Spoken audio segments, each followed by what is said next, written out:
We are live. Hello, everybody, and welcome to Forever Rugby on Forever Sports. The Springbok team is out. How is that?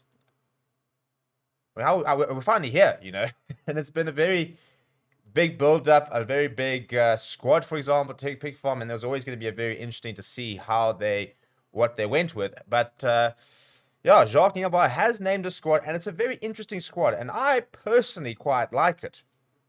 And I can understand basically every single selection. I don't think it's actually that hard to justify every selection. And I think the biggest thing that, for me, what jumps out about this team is utility, and versatility. And I think versatility has become one of the key traits to be involved in a Springbok squad, the ability to be able to be adaptable. Because we are looking at a team of players who can move around if need be, that can be rejigged, that understand the Springbok system, and a lot of experience. But there's also quite a few youngsters in and around that side, and I think it's a lot of the selections make a lot of sense to me. So yeah, we're gonna get into it. So we've got a poll going out, which is basically quite easy. Do you like the Springbok team? Yes or no? And we're gonna try and break down the entire team, and then we're gonna chat about it, and we're gonna see whether we agree, whether we don't agree with certain selections. Because I think the biggest issue always comes with this player's not there, and he could have been there, and this player should have been there. But this question then also becomes, who would have been there instead? Who are the other options? And who would they replace? It's very easy to sit there saying, why isn't everyone else there? And then you sit there saying, well, who would he replace? Why is he been selected ahead of him? And you can kind of understand the thinking. I think the team has got a very nice balance of giving a couple of players a chance, still be incredibly solid. I mean, that pack is disgustingly good, and I think the bench is actually pretty inexperienced, and I think that's quite exciting. And it's with the exception of the front row and Villiers, I think a lot of players. I mean, they're all, even Vincent Koch has got less than 20 caps for the Springboks, so they're not that many caps on the bench. But I think it's a very nice blend, and I think it's a team that should definitely do the job. But let's see what the comments saying. Who's in the comments, by the way? Let me know where you're watching from. Let me know what you think of the team. Let me know if you're going to the game on Saturday. I want to know where you guys are all at regarding this. So I'm seeing that Louis in the chat. I'm seeing Leves in the chat. I saw David Herbert earlier. Johan Rugby's in here. Alpha Lincoln's here. Justice Service here. Brian Suarez here. Grant Swartz is here. Philip Kutsia is here. Just Service here. Ultra Chart Shoot is here. So yeah. So let's go through the team, shall we? Let's sort of break it down, shall we? And let's start with the front row. So Oxenchair, Bongi Manambi, France Moherba. Now maybe for me, probably the unluckiest player not to be playing, and I don't think it's a case of him being dropped, is Trevor Nyakane, because I thought that he had a defining season last year. I thought last year we saw the Trevor we've been waiting to see for years and years and years. And I think he's very unlucky not to be in this side. And I think, in many ways, I wonder if Dwayne Vermeulen was available, whether we would have seen Trevor at 3.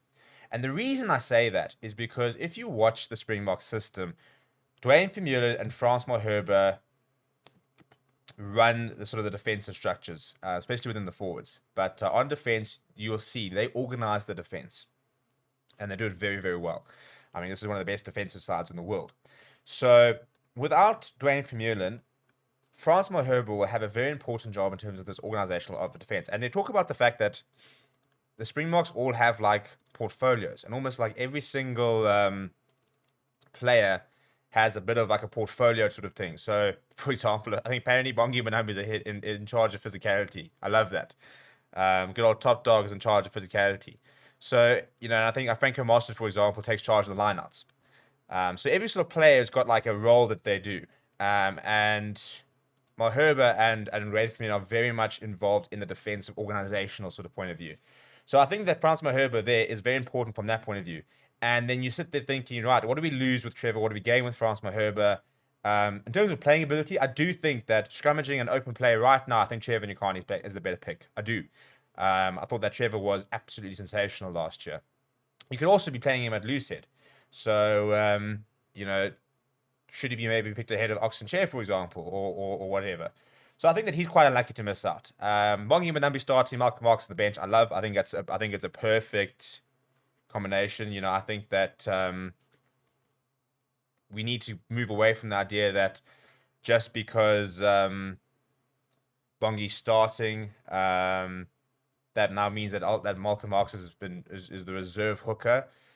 Because that's not the case. I think we're very much moving towards the idea of starters and finishers, and I think that Malcolm Marks is a finisher because you need those steals, you need that ball carrying, you need that. He's probably one of the best, if not the best hooker in the world, at the moment. So I think I love having it towards the end of the game because how often does he have that steal? Does he have that moment where he can win a penalty in a really good area and stuff like that? Bongi Manambi is incredibly solid at set piece time. He doesn't make mistakes early on, and he provides that nice platform, and he brings a lot of physicality early on. So I think that combination is, I love it actually. I really do. But yeah, so I think that the starting front row, you can't complain about it because it's a really good front row. You just do feel for Trevor because I think that he should be involved in that. I think you probably will see some rotation because I think that Trevor Nyakani definitely deserves to be in that 23. Evan Etzebeth, Lutiaga, what can we say? What more do we need to say? Between those two and Franco Mostert, and when he's fit, Arceus name, but those two in particular, they are a class above the rest in terms of their lock capabilities. It's it's a really, really nice problem for the Springboks to have when they're sitting there going, we've got so many world-class locks, how do we fit them in?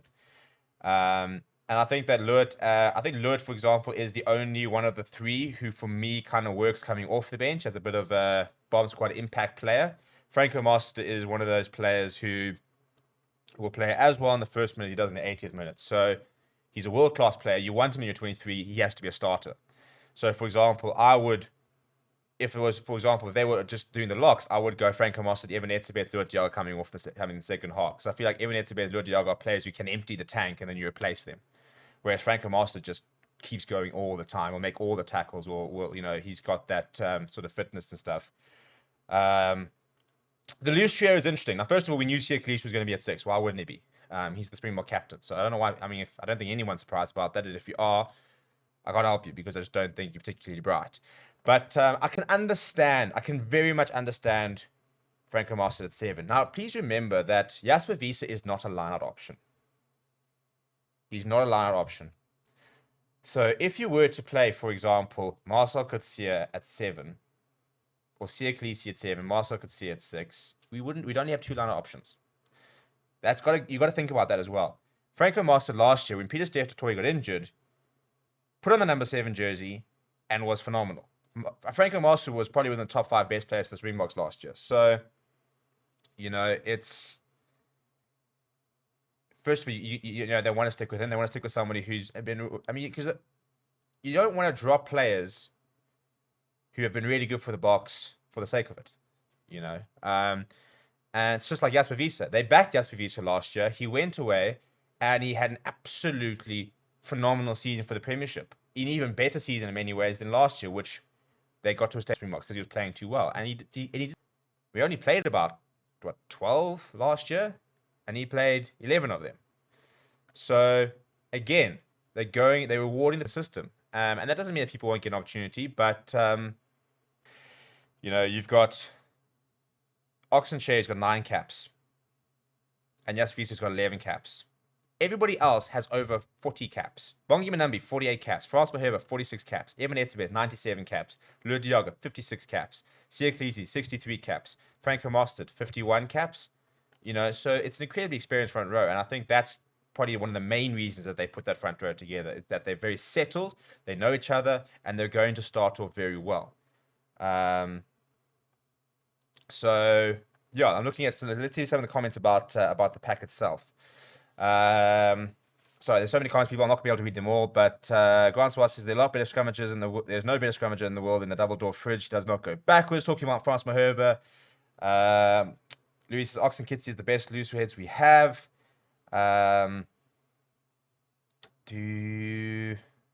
Just says, Franco replacement lock and take him right away. Marcel at 7. We'll talk about the bench a little bit. Luis says, I really thought Marcel would be a benefit for 7 compared to Marcel, but I understand the exclusion. Well, I think that for me, like the line-out option for me is a big thing. You've got your line-out general in Franco Mostert. And given the fact that we are so set-piece dominant, for example, you've got Luit de Jager, Franco Mostert as an incredible line-out option, and even Etzebeth as well. The Springboks should not lose a line on Saturday. They've got no excuse to lose a line tomorrow on Saturday because they've got so many options, and you have to have that third line option. So if you are going to not have Franco Mostert at 7, you need to have a line option at 8. And that would then mean probably an Ulrich Lowe, for example. And then you're starting Ulrich Lowe on debut as a third line option next to Marcel Coetzee, who hasn't played for the Boks for quite a long time. Not that I think it's going to be bad, but it's just, it takes a while to get back into the system and stuff like that. There's an element of risk to that. There's absolutely no risk in that starting pack, for example.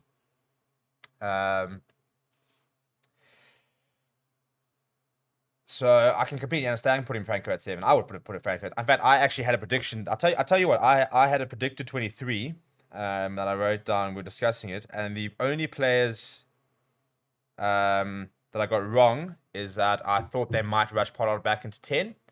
And I thought that they would go Trevor ahead of Frans Malherbe. But on reflection, I completely understand the Malherbe selection. So those were the only 2 that I actually predicted wrong. From a 23 perspective, I did see Willemse on the bench and Leroux starting. But let's look at the back line, and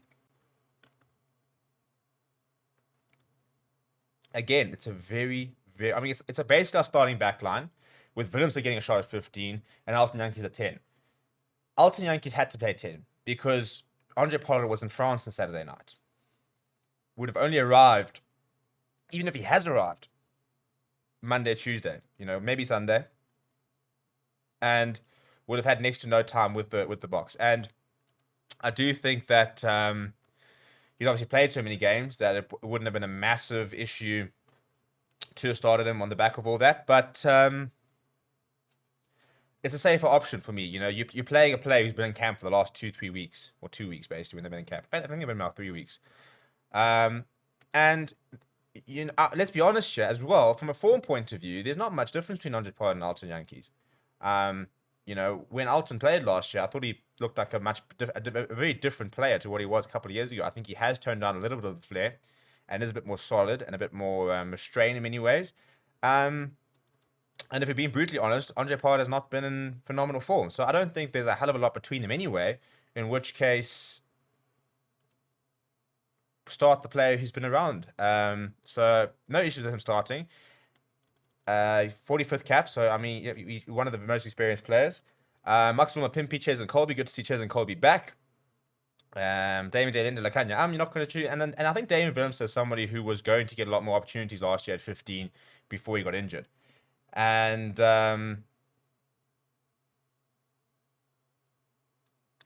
it's very easy to sit there saying he shouldn't be playing at full back. He should be playing at 12, but that would then mean dropping Damien de Linde. You're not gonna drop Damien de Linde.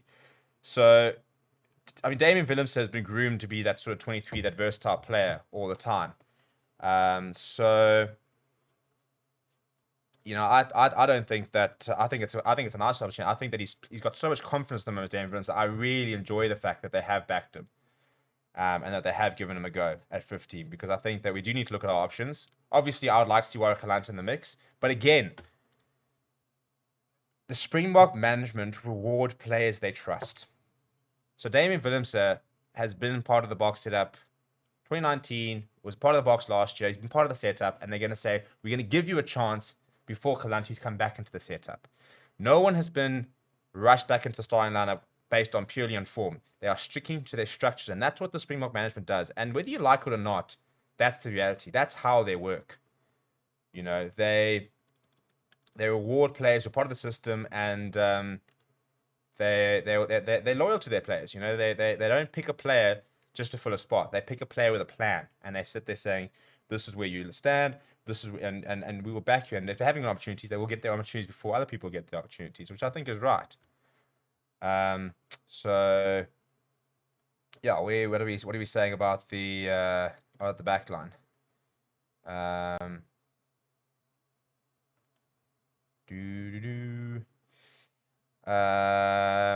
Vic was saying earlier, I'm not mad at the forward pack. Andrew Doomy says I would give Buddha Chamberlain a go. In place of Visa, I would have put Alric or Kwaka, says Louis. In terms of the back line, Ricardo says I would have started Warwick Lunch and dropped Villy LaRue with Williams on the bench, utility back. Vic says I don't see Villy being left out. I didn't see the Villy being left out of the starting lineup, neither did I. Mr. O says what finally happened. Villy dropped for the bench. Praise the sun. Williams should have started on the end of your tour at fullback if he didn't get injured, so it makes sense 100%. I think that's important as well. The fact that there was a plan for him to play, he didn't get to play, so this is almost a catch up a little bit.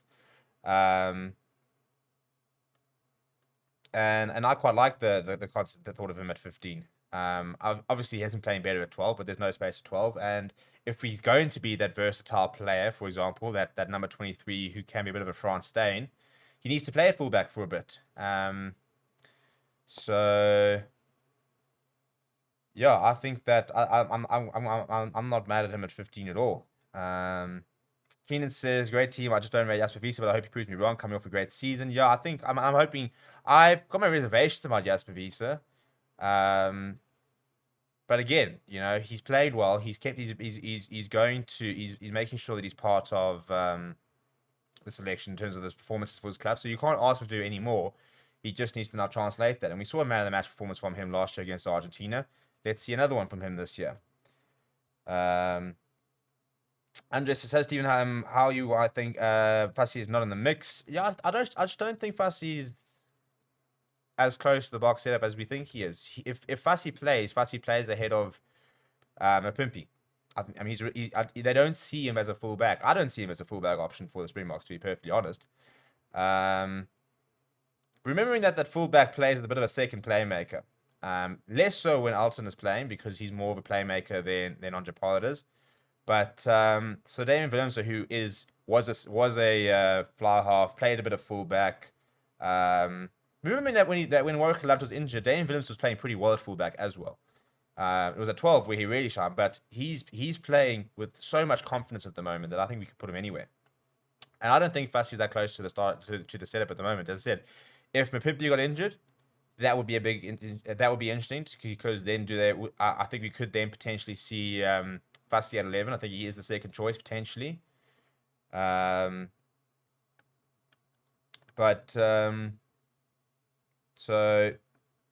yeah.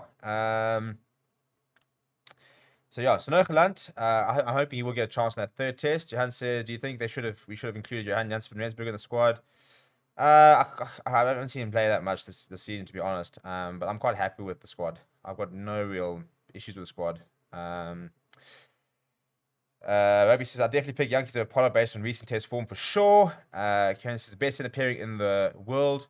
I thought Alton was... No, so Alton's entire case was thrown out, basically. He's going to pay, I think it was a damaged light bulb or something like that, with whatever the incident was. So he's paying the damages and there's no charge or whatever against him. So he's completely free to play.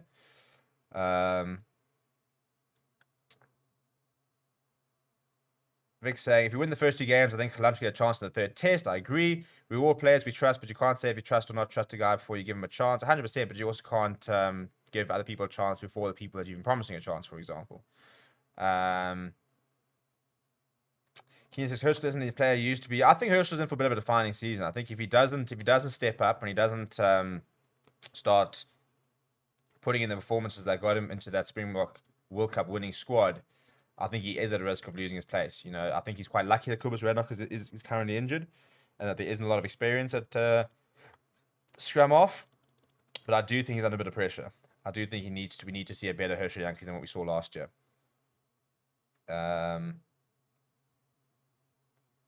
Lucius Galanta's the best back in SA at the moment. He should start. And again, to have Galant starting and Willem on the bench is like a 70-80 test match swing in terms of caps because Villy LaRue's got 72 caps. So we're talking about a player who can come on and provide the experience. And I know that Villy LaRue is not been playing phenomenal rugby lately. But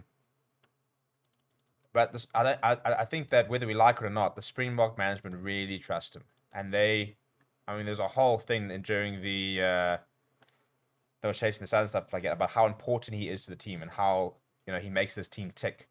So first test, for example, you've got to have him around. You've got to have that experience to be able to call on. And if you can get through the first two tests and you win them, and then you can say, right, so we can't lose the series. Let's see what Holland can do, and we can leave out William. We can, it's not necessarily dropping him, but we can rest him and see what they what they can offer and stuff like that.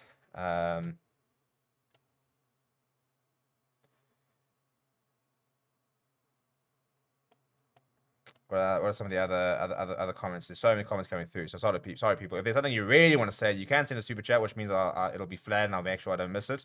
But there is a lot to go through here. But yeah, to people watching, please do smash a like on the video. We're gonna have the announcement press conference coming up later, which will obviously explain all the selections. So at the moment, I'm just spitballing about what we think Jacques Nielba's thinking is, but he'll be able to tell us exactly what his thinking is. So that'll be up a little bit later. So Camus can absolutely not see how Ruiz can get rewarded with so many UFC wars and they select low over him. I can actually understand the low selection. We're going to talk about the bench, then we'll talk about the entire 23, shall we? Douglas says, great to have Chesney back this year, but a bit of a drop-off when Corsi played last year. What if Austin gets injured, who kicks for poles? And that is a bit of an issue. And that, you're looking at Faf de Klerk, for example, can kick for poles. Colby, if he had to, can kick for poles. Obviously, Willems has kicked for poles as well. So there are a couple of secondary options. I think that Alton Yankees right now, the plan would be to play him 80 minutes, unless we manage to extend the lead, which wouldn't matter if he wasn't goal kicking, because he's the only primary goal kicker we have. But if you look at the bench, Malcolm Mark, Steven Kitzer, Vincent Koch, I mean, it's class. Salman Murat ahead of Ruan Lokier is there because he was part of there last year. He has been in the Springbok plans longer than Ruan Lokier has. Same with Ulrich Lowe. I think they're looking at Ulrich Lowe as, Ulrich Lowe can play at 7, he can play at 8. He's a line-out option. He's got very good soft skills. He's a very solid defender. I think for me, he ticks more boxes than Ruiz does.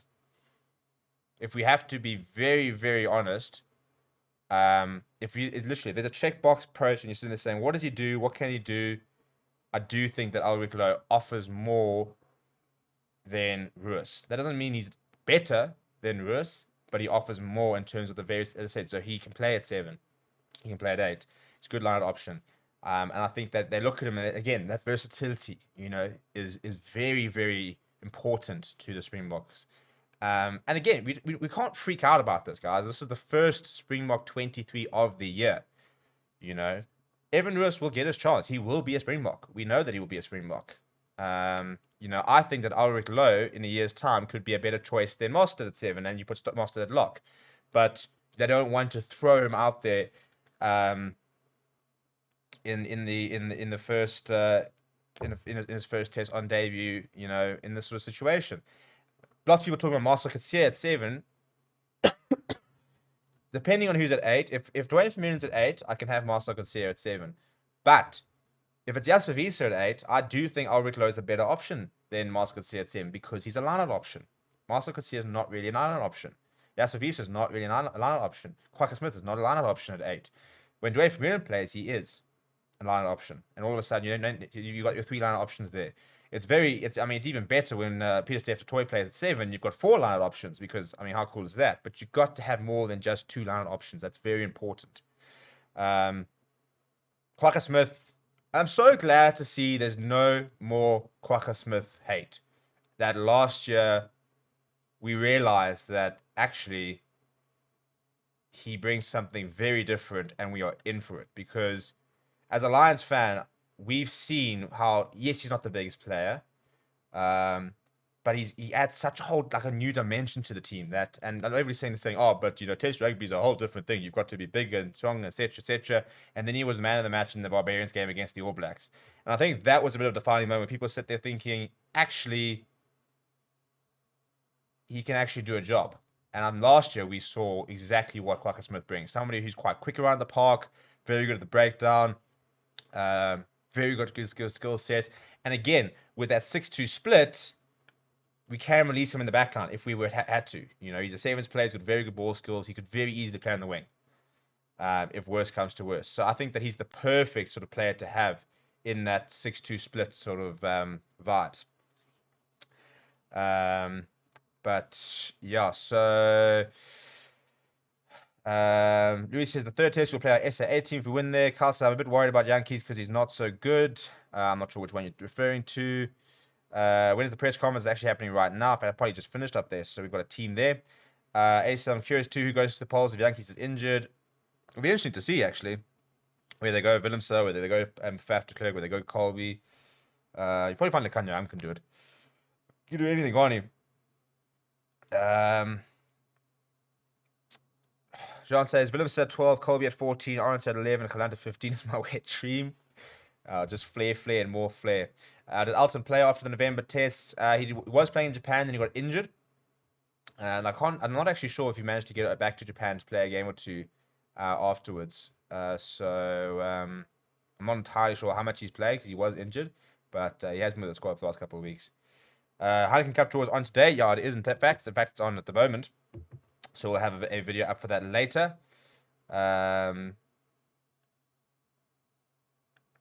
But Vic says Ruiz needs a fast game. No, he doesn't tick the box that says awards. Yeah, but I don't care about awards, to be honest. I mean, yeah, you know, Evan Ruiz had an absolutely storming season, 100%. But even Dwayne Vermeulen said, look at how he plays. Evan Ruiz plays often. He often finds himself playing on the shoulder of the fly half, sometimes in the centers, and he often sort of plays in and around the backs. Whereas, for example, Dwayne Vermeulen says that he plays with the forwards. And I think that's quite an interesting observation because, you know, I think it is quite an interesting difference that Evan Ruiz, maybe one of the reasons that we see so much of him is he does get so much opportunity to run with open space, and he suits the Stormers style because it's a very quick, fast-paced game, lots of offloads, lots of opportunity to run. The Boks aren't exactly like that, so I do think that Albert Lowe fits into the Springbok system better than Evan Ruiz does, and that doesn't mean that Evan Ruiz will not be able to fit into the system or we won't get a chance. But right now, it's easier to go with Albert Lowe. Sava says Wales at home the year before World Cup. Ruiz should get a chance. The series will Boks play like Stormers? No, they won't. What happens when Peter Steph Toy comes back? For me, when Peter Steph Toy comes back, I will drop Diaga onto the bench to 19 where Murat is, and I would put Peter Steph Toy at 7, Mostert at 5. That's what I would do, and I would probably look at replacing. And again, you can then say, right, chaps, empty your tank. And if Etzebeth is spent, he can be replaced by Diaga. If Peter Steph Toy is spent, he can be replaced by Lewis, and Franco can go to 7. If Franco Mostert is having a bad game, then it's a straight swap. That's what I would do. Just because I think that Franco Mostert doesn't really work as a bench player. It doesn't bring the same impact that a Lewis Diaga can.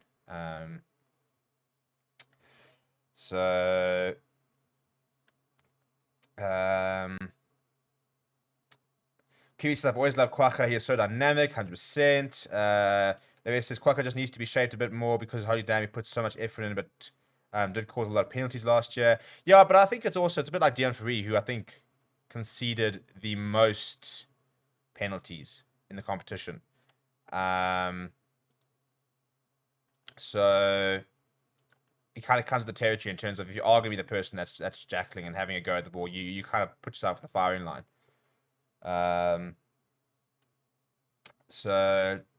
Josh says Trevor out of squad because he's coming back from France. No, he's been around, so they just decided not to pick him. You're going to do Mario All Blacks versus Ireland tomorrow? Probably not. I don't think it works out with all the various other things that we have to do. We will do it from next week. I'm going to try and make sure we are. It's just been a bit difficult for this week. I'm just having a bit of a bad week. So Eric says, great squad, champions. Good evening, Morris. Hope you're well.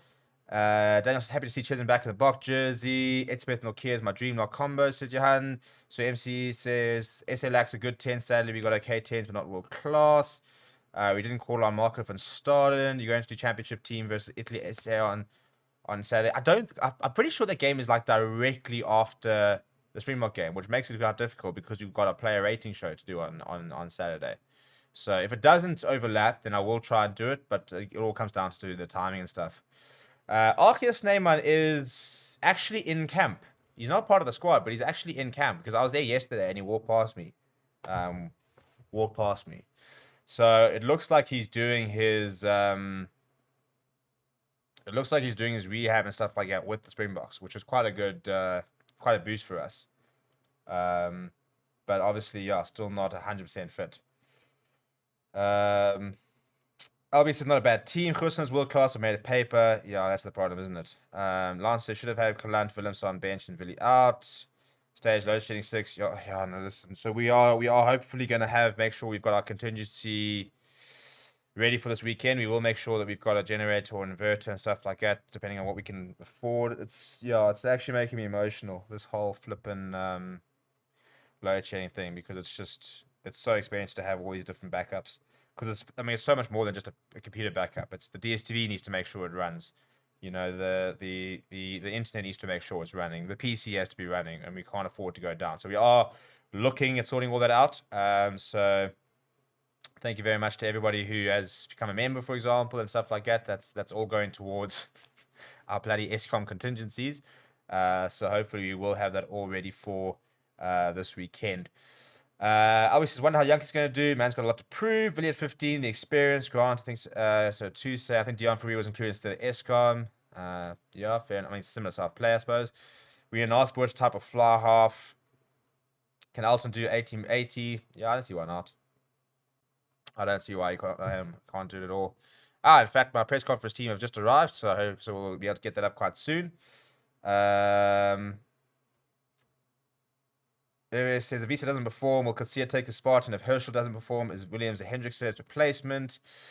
Yeah, I think that's quite interesting because I think that Hendricks is more naturally talented, but Williams is in better form. I think Hendricks suits the box more, but Grant Williams is a really exciting player. And I'm hoping that a lot of time in the box will help him bring that sort of all-round game so that he's a bit more than just an off-the-cup type scrum half. He can bring in a really good kicking game and a good game management.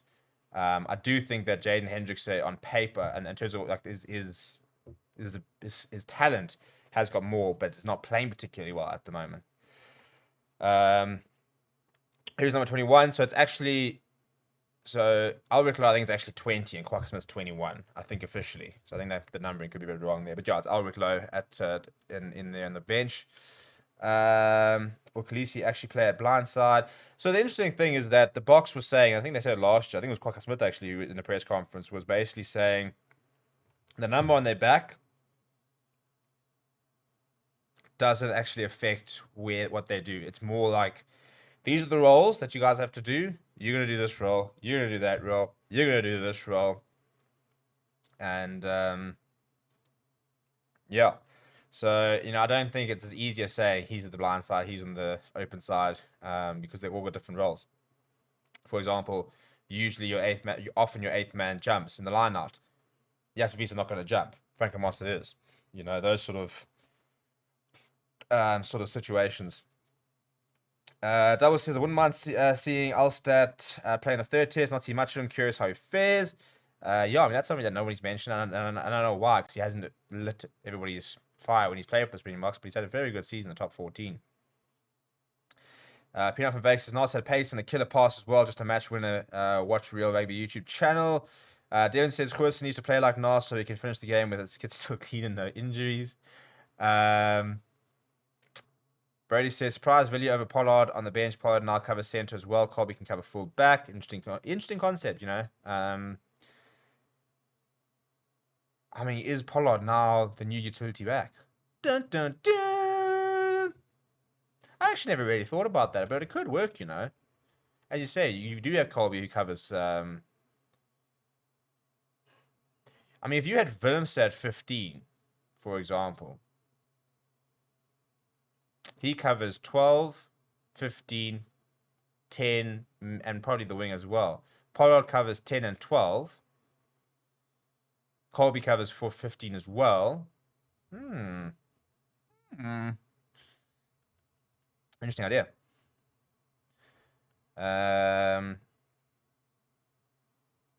Vic says, Hendricks has a better box kick than Williams, which the Boks prefer, 100%. Randolph Nosbert was a match winner, not pretty but effective. Greg says, I don't get the hype by Jaden Hendricks. I watched him at junior levels, and he was just a different class. And like SA under 20 levels. I don't think he's been able to completely translate to the first level. He was playing very well at the Sharks last year. In that build up towards the British and Irish Lions series. But he's been a very frustrating player because he hasn't quite kicked on yet. Albie says, numbering confused me. Smith to cover 10 seems reasonable. Yeah, well, I mean, it's 6-2 split, so that's the big thing there. And I think Wakapura, you could play at fly half. Back him. Peanut says, we lost against Australia last year because they gave us the white channel. We didn't use it. Need to add that to the string of the bow. 100%. Cheers and Lions at Pool B of the Challenge Cup. It's cool to see. I'm actually going to cover all that. Who's going to cover the wings? Or in this team, Willie LaRue obviously plays in the wing. And Nakanya can play in the wing as well. So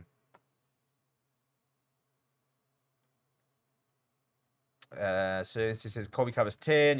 Joshua Peter says, unless Yankees plays really well, can't see Pollard not starting. Well, he's the incumbent fly half. But yeah, but he does need to start playing better, does Pollard. We need a better season than we saw last year. He's just looking forward to seeing what Billy's going to bring. Colby can play any backline, actually. Wouldn't Kaland be a better 23? Problem with Kaland is that he's more sort of 15-14. We haven't really seen him at center, which obviously Damian Williams does. I think Damian Williams is the natural 23. Hansi says, I like the prospect of seeing Villy at 10. Hope he gets it right. He used to do that often for WK. Many Alt 15s come number 10s, like Lark and Barrett.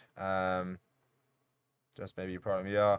I don't think we will see Villy at 10. I mean, basically, Dion Davis basically said the only reason he was running at 10 is because they didn't have 10s in the squad. And they needed somebody to run at 10 for training-wise. Obviously, in theory, any backline player can cover a whole backline emergency. Lions have stud Francais and Worcester for Challenge Cup. Come on! Stade Francais. You've got no idea what's coming for you, chaps. You have got no idea.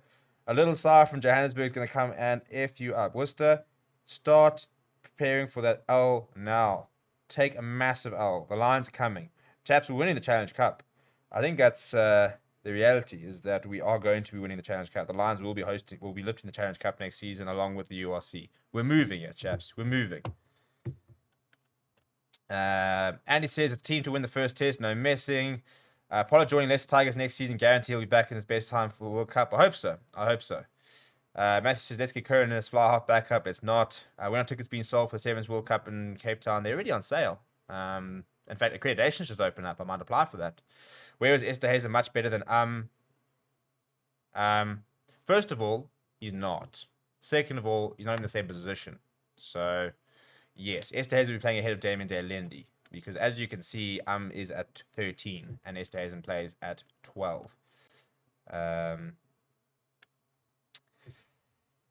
Pilot Jones says, I think they will keep Yankees at 10 because he does the goal kicking. Billy will come on for Damien De Lendi and Williams will fill in at 12. That's what I would like to see, to be honest. Jan says, but we must try to use the backline a bit more as it uppers the intensity and tempo of the game, and we can score more tries if we use it more. Lance says, Williams will go 10 if anything happens to Alston, then Billy on 15, 100%. Cheetahs win Challenge Cup. Hate to break that to you. Nah. I mean, if they get to the final, then at least they get a final against the Lions of Johannesburg. We're taking it, though. This is not an opinion. This is just facts. This is, go put your money on it. I'm telling you now, next year, June, the Lions are going to be winning this Challenge Cup. Just...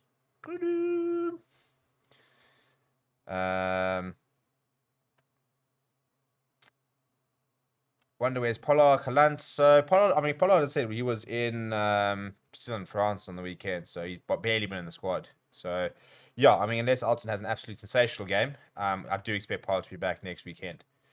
If he's a 6-2 split for Wales, not necessary. Enough physicality already. Should have given Kalanta instead with Williams utility. Well, to be fair, the 6-2 splits are allowing us to give two players debuts.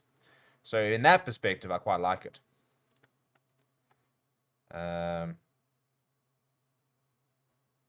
Wilbur says, would love to see Williams get some time at 12. Pumas won Curry Cup. Your opinion? I think it's fantastic for them. I really, really like the fact that the Curry Cup final and the Pumas winning for the first time. Good for Jimmy Stonehouse as well. He's really deserves something like that. Medic says Zebra going to win the Challenge Cup, guys. Yeah, not a chance. Again, we'll probably beat them in the final. 6-2 split is great, but let's use... Go away, Twitter. Let's use a 5-3 split and give some of the backline possible more options.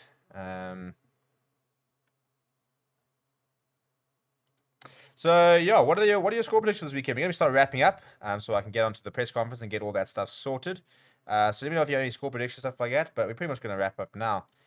So yeah, I asked earlier if you're happy with the team, and scrolling up to try and find it, I think 70, where is it going? 74% of the 270 people who voted have said they do like the Springbok team. I do like the Springbok team as well.